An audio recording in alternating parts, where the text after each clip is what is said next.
ইতিমধ্যে আপনারা জানেন যে অবৈধভাবে তৈরি পাসপোর্ট জালিয়াতি কাণ্ডে আমরা দেখেছি যে একের পর এক গ্রেফতারি হয়েছে এবং গতকাল আমরা দেখেছিলাম মুর্শিদাবাদ থেকে দুজনকে গ্রেফতার করা হয়েছে। অসম এসটিএফ গ্রেফতার করে ৩ রাজ্য থেকে ৮ জনকে গ্রেফতার অসম এসটিএফ এর। পাসপোর্ট কাণ্ডে ৩ রাজ্য থেকে ৮ জনকে গ্রেফতার অসম এসটিএফ এর জালে আনসারুল্লাহ বাংলা টিমের ৮ জন, পশ্চিমবঙ্গে ২, অসমে ৫ এবং কেরালায় ধৃত এক বাংলাদেশি। গত নভেম্বরেই বাংলাদেশের রাজশাহী থেকে ভারতে আসে। ভারতে স্লিপার সেল তৈরির ছক কষেছিল, এমনটাই অসম এসটিএফ সূত্রে খবর। আমরা কথা বলবো, আমাদের সঙ্গে টেলিফোন লাইনে রয়েছেন আমাদের প্রতিনিধি মৌমিতা মিত্র। মৌমিতা, আর কি জানা যাচ্ছে এই বিষয়ে? দেখো, গতকালই আমরা দেখেছি যে মুর্শিদাবাদ থেকে দুজনকে গ্রেফতার করা হয়। জঙ্গি যোগ পাওয়া গিয়েছে তাদের মধ্যে এবং মূলত ৮ জনকে এখনো পর্যন্ত আসাম এসটিএফ তারা গ্রেফতার করেছেন, ৮ জন জঙ্গিকে। তার মধ্যে পশ্চিমবঙ্গ থেকে অর্থাৎ মুর্শিদাবাদ থেকে ২ জন, অসম থেকে ৫ জন এবং কেরল থেকে আরো একজন বাংলাদেশিকে গ্রেফতার করা হয়েছে।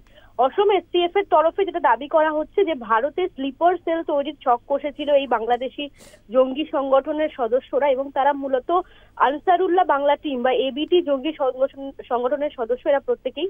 এবং গত নভেম্বর মাসে বাংলাদেশের রাজশাহী থেকে সাপ শেখ নামে যে ব্যক্তিকে গ্রেফতার করা হয়েছে তিনি ভারতে এসেছিলেন এবং কেরল থেকে তাকে গ্রেফতার করা হয়েছে এবং পশ্চিমবঙ্গে তারা রেকি করে যায়, অর্থাৎ কি কি উপায়ে এই জঙ্গি পরিকল্পনা হামলার ছক কষা হবে। ৫ জন যে জঙ্গিকে অসম থেকে গ্রেফতার করা হয়েছে তার মধ্যে থেকে ২ জন পশ্চিমবঙ্গে রেকি করে গিয়েছিল বলে জানা যাচ্ছে এবং মুর্শিদাবাদ ও ফালাকাটায় তারা গোপন বৈঠকও করে, অর্থাৎ কি পরিকল্পনা ছিল, ভবিষ্যৎ পরিকল্পনা, কিভাবে জঙ্গি কার্যকলাপের প্ল্যান ছিল, সমস্ত বিষয় কিন্তু আগে থেকেই একটা পরিকল্পনা তৈরি হয়েছিল।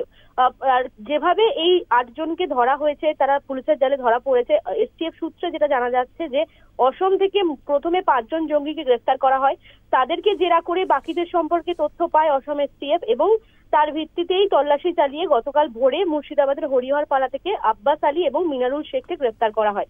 আব্বাস আলী বারুইপুর এলাকায় অর্থাৎ মুর্শিদাবাদের ওই এলাকায় মাদ্রাসা চালু করেছিল এবং তার বাড়ি থেকেও তল্লাশি চালিয়ে বেশ কিছু নথি, মোবাইল ফোন উদ্ধার করা হয়েছে এবং আব্বাস আলীর সঙ্গে মিনারুল শেখ তার একেবারে যোগাযোগ ছিল বলে জানা যাচ্ছে।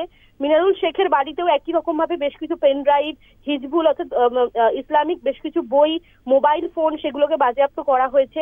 অর্থাৎ বোঝা যাচ্ছে যে আমাদের রাজ্যে যেরকম এই জঙ্গি সংগঠনের সদস্যরা তারা ছড়িয়ে রয়েছে এবং ভিন রাজ্যে অসমেও কিন্তু তাদের জাল ছড়িয়ে রয়েছে এবং পাসপোর্ট যেভাবে জাল পাসপোর্ট বিভিন্ন জাল নথিকে হাতিয়ার করে জাল পাসপোর্ট তৈরি করা হচ্ছে এবং সেই পাসপোর্ট মূলত পৌঁছে যাচ্ছে এই জঙ্গি সংগঠনের সদস্যদের হাতে এবং সেভাবেই তারা কিন্তু অনুপ্রবেশের মাধ্যমে আমাদের রাজ্যে প্রবেশ করছে। যেহেতু বাংলাদেশের যে সীমান্তবর্তী এলাকা রয়েছে বেশিরভাগটাই আমাদের পশ্চিমবঙ্গের মধ্যে পড়ে এবং এটাও যেটা একটা ফ্যাক্ট যে মুর্শিদাবাদে যে ভারত বাংলাদেশ সীমান্ত রয়েছে তারা অনেক জায়গাতেই কিন্তু কাঁটাতারের বেড়া নেই।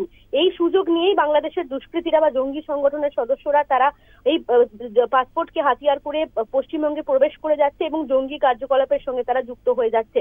ইতিমধ্যেই কলকাতা পুলিশের গোয়েন্দা বিভাগ তারা তদন্ত শুরু করেছেন, আরো যদি কেউ জড়িত থাকে তাদের খোঁজে তল্লাশি চালানো হচ্ছে, জিজ্ঞাসাবাদ করা হচ্ছে এবং একই রকম ভাবে দেখা যাচ্ছে যে হাওড়া, হুগলি, নদিয়া, উত্তর ২৪ পরগনা, দক্ষিণ ২৪ পরগনা সেই জেলাগুলোতেও কিন্তু পাসপোর্ট জালিয়াতির চক্র ছড়িয়ে পড়েছে এবং মূলত পাসপোর্ট সেবা কেন্দ্র যেগুলো রয়েছে সেখানেই এই জালিয়াতির আখড়া বলে জানা যাচ্ছে। অর্থাৎ সব মিলিয়ে অত্যন্ত উদ্বেগের বিষয়। ইতিমধ্যে ৮ জন গ্রেফতার হয়েছে এবং এই পাসপোর্ট জালিয়াতির একেবারে শিকড়ে পৌঁছতে চাইছেন কলকাতা পুলিশের তদন্তকারী আধিকারিকরা। ধন্যবাদ মৌমিতা।